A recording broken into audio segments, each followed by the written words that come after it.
Support for NPR and the following message come from 1-800-Flowers.com. From birthdays and anniversaries to just because moments, 1-800-Flowers is your gift-giving destination to help you celebrate all life's special occasions. Learn more at 1-800-Flowers.com/NPR. Hey y'all, you're listening to Ask Code Switch. I'm Lori Lizarraga. This is it. We're here. It's Monday. And you're listening to the Code Switch brainchild that has been a series on the show for years, where we tackle your uncomfortable situations and hard-to-ask questions about race and identity. That's right, kids. It's Ask Code Switch. But this time, she's headlining. Instead of tackling a few Ask Code Switch questions on the show from time to time, this fall, we're dedicating a whole episode on our feed every week to answering your questions. Questions like, how do I come out to my Filipino family as vegan? Is it problematic if my white son plays video games as a black character? Are bike lanes white lanes? And the age-old classic, who's supposed to wash the dishes? So let's get into it. Today on Ask Code Switch, we prepare to answer your questions with a crash course into the world of race advice. People want answers. Whether they like them or not doesn't matter. And that's why columnists have always had the followings that they have. First, I talk with Gustavo Arellano, the controversial columnist behind Ask a Mexican, who was trolling trolls with his satirical race advice before Twitter even existed. And it used to be, I loved your column. Now it's, my dad loved your column. And then I sit down with a slightly more modern-day, solutions-oriented advice giver. I want to talk to humans about their interactions rather than just sharing theories about the world. Jana Desmond-Harris has been the woman behind the advice column at Slate magazine and the voice of Dear Prudence on the podcast since 2021. So I prefer, I'm having this dilemma with my cousin, how do I handle it at Christmas, over explain why there's no White History Month. Okay, got it. I'll pass. I'll talk with Janae and Gustavo about what makes a good answer and what makes a bad question. That's today on Ask Code Switch. We'll be right back. This message comes from NPR sponsor Sattva, maker of quality, handcrafted mattresses. Founder and CEO Ron Rutson shares one of their core values. At Sattva, we believe sleep does unlock a superpower. When you wake up and you're totally refreshed, you go after things more. And it all starts with being on the right mattress. And that's what Sattva has been inspired by from the day that we started. Visit SAATVA.com/NPR to save up to $600 from now through Labor Day weekend. This message comes from our sponsor, Grainger. This is the story of the one. As a maintenance engineer, he hears things differently. To the untrained ear, everything on his shop floor might sound fine, but he can hear gears grinding or a belt slipping. So he steps in to fix the problem at hand before it gets out of hand. And he knows Grainger's got the right product he needs to get the job done, which is music to his ears. Call, click Grainger.com, or just stop by. Grainger, for the ones who get it done. This message comes from Schwab. When it comes to managing your wealth, Schwab gives you more choices, like full-service wealth management and advice when you need it most. You can also invest on your own and trade on thinkorswim, Schwab's powerful award-winning trading platforms. Plus, you'll get low costs, transparent pricing, and 24/7 live help. Schwab understands it's your financial journey, and they believe you should have choices in how you invest. Learn more at schwab.com. This message comes from NPR sponsor Vuori, making performance apparel that's versatile for all daily activities. Like their men's Ponto Performance Pant, made with their premium Dream Knit stretch fabric, perfect for everything from training to relaxing. Vuori is an investment in happiness. Receive 20% off your first purchase at vuori.com/NPR. Enjoy free shipping on any U.S. orders over $75 and free returns. Exclusions apply. Visit the website for full terms and conditions. It's a high-stakes election year, so it's not enough to just follow along. You need to understand what's happening so you are fully informed come November. Every weekday on the NPR Politics Podcast, our political reporters break down important stories and backstories from the campaign trail so you understand why it matters to you. Listen to the NPR Politics Podcast wherever you get your podcasts.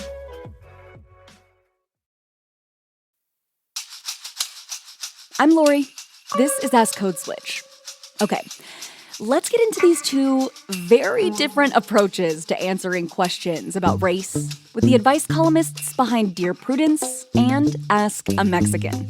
Starting with the Mexican. First of all, I'm surprised that you and I haven't met. No, you're NPR. I'm just a lowly Metro reporter with the Los Angeles Times. Dios mío. Columnista, to be specific. Gustavo Arellano still covers race, among other things, as a columnist for the LA Times. But today, he's still best known for the satirical race advice column, Ask a Mexican. His unapologetic approach is what made it so popular and controversial over its nearly 13-year run. People hated it. People loved it. Latinos hated it. Latinos loved it. White people hated it. White people loved it. So talk to me about how the column got started. I hear tell this was like sort of a joke in the beginning, no? Yeah, it was a total joke. So my editor at the time, he got an idea. He said, a lot of people have questions about Mexicans and they don't know who to go to. So why don't we do a column where people ask you questions and you answer them? And since it was supposed to be an advice column, I thought of the great advice columnists of the past, at least my generation, Dear Abby and Landers. Yeah. And so I had to start with Dear Mexican. I mean, look, if you're going to satire, you better satire. Yeah. I thought, okay, it's going to be a fake column. So let's just do, hey, if you want to ask questions, go for it. I opened up the hellgates to America's obsession with Mexicans. Thursday morning, 11 o'clock, I already had 50 questions. I go back to my editor and I tell him, hey, we have all these questions. What do I do with them? And he said, answer them. Let's do this column until there's no more questions to be answered. And the questions never stopped. What are some of the most memorable questions that you got? Memorable good, memorable bad. Good, memorable, bad, memorable. Well, look, I could tell you the three most asked questions. Yeah. Why do Mexicans like to swim with their clothes on? I know. Second was, what part of illegal don't Mexicans understand? Love that one. And the most asked one, though, why do so many Mexicans love, and then insert the name of your favorite English language musical act here. Why do Mexicans love Morrissey so much? Why do Mexicans love Led Zeppelin? Why do Mexicans love death metal? We love rock, man. And I have answers for all of them, by the way. Foolish question. Foolish answer. Mexicans swim with their clothes on because Mexicans historically have been modest, Mexico being a Catholic country. That is such a funny thing that I don't even know to ask because it just is. It just is, exactly. The second one, what part of illegal don't Mexicans understand? Yeah, it's we don't understand because Mexicans only speak Spanish. Ay, Dios, vámonos. And then the last one, why do Mexicans love, insert the name here. I mean, Americans could not understand. How could Mexicans like something that did not involve tubas or accordions?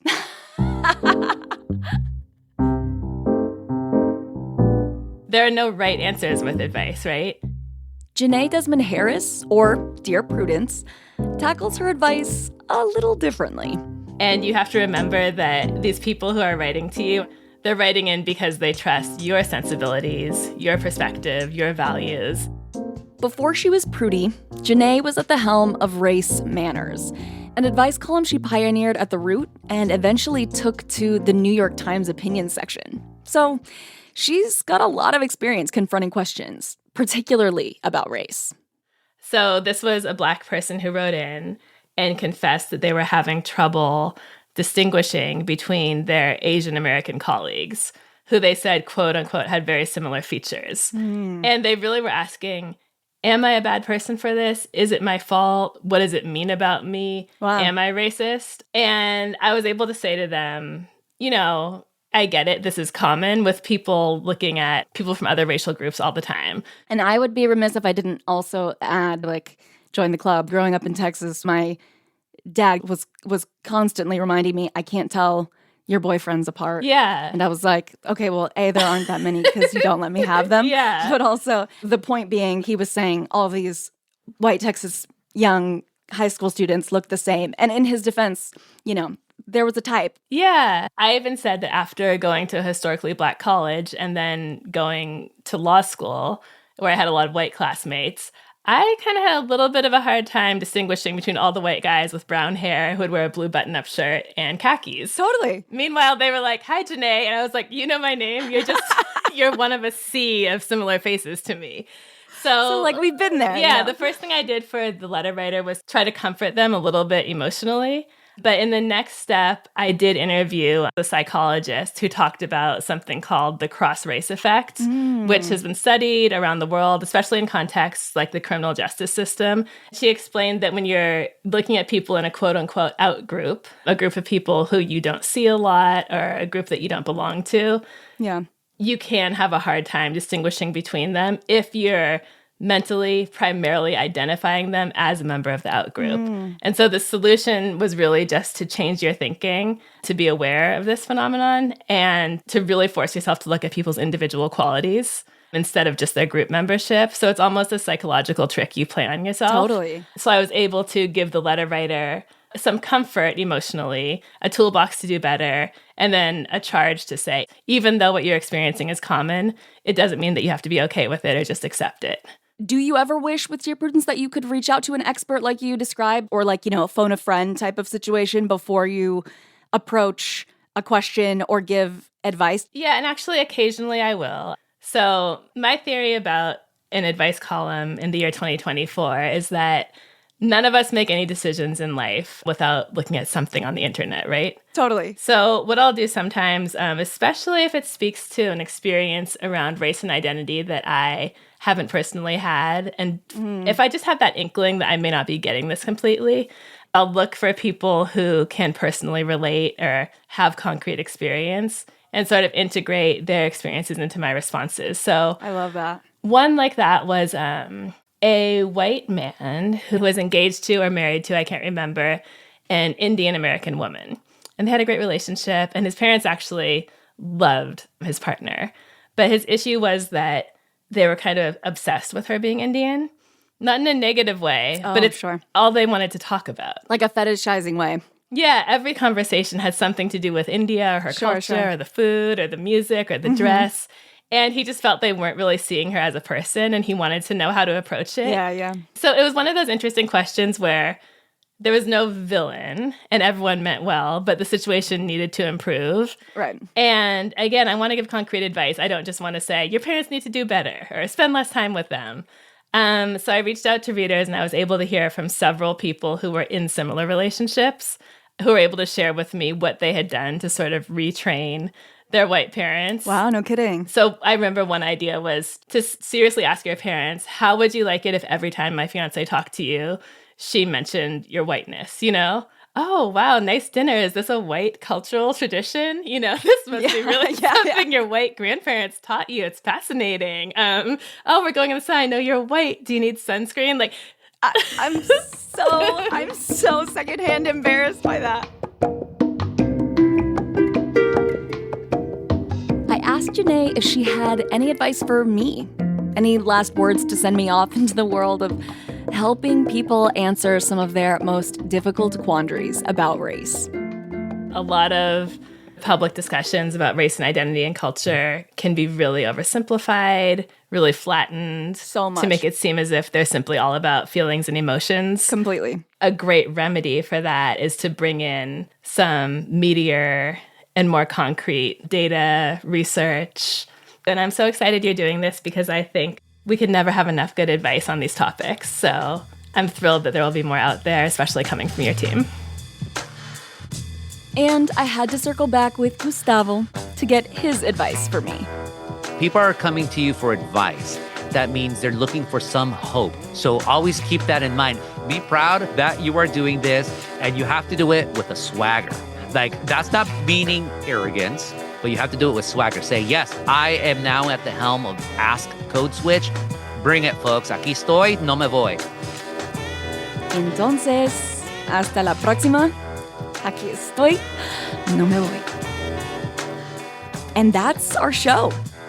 You can send us your Ask Code Switch questions on Instagram at NPR Code Switch. If email's more your thing, ours is codeswitch@npr.org. And subscribe to the podcast on the NPR app or wherever you're listening right now. If you'd like to support our work, you can sign up for Code Switch Plus. It's small, but it really makes a difference for us, and you get to listen to every Code Switch episode without any ad breaks. You can check it out at plus.npr.org/Code Switch. And thanks to everyone who's already a Code Switch Plus subscriber. This episode was produced by Skylar Swenson. It was edited by Courtney Stein. Our engineer was James Willits. Our fact checker was Will Chase. And a big thanks to our guests, my friends, Janae and Gustavo, for coming on the show and hyping me up. Finally, a big shout out to the rest of the Code Switch Massive: Christina Calla, Javier Lopez, Jess Kung, Leah Danella, Dahlia Mortada, Verlin Williams, Jean Demby, and B.A. Parker. This is Ask Code Switch. I'm Lori Lizarraga. Call your tío.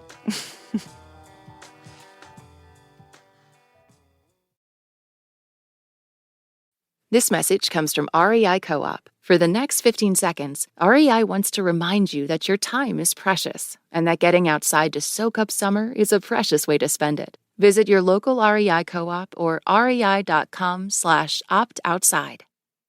This message comes from NPR sponsor Mint Mobile. From the gas pump to the grocery store, inflation is everywhere. So Mint Mobile is offering premium wireless starting at just $15 a month. To get your new phone plan for just $15, go to mintmobile.com/switch.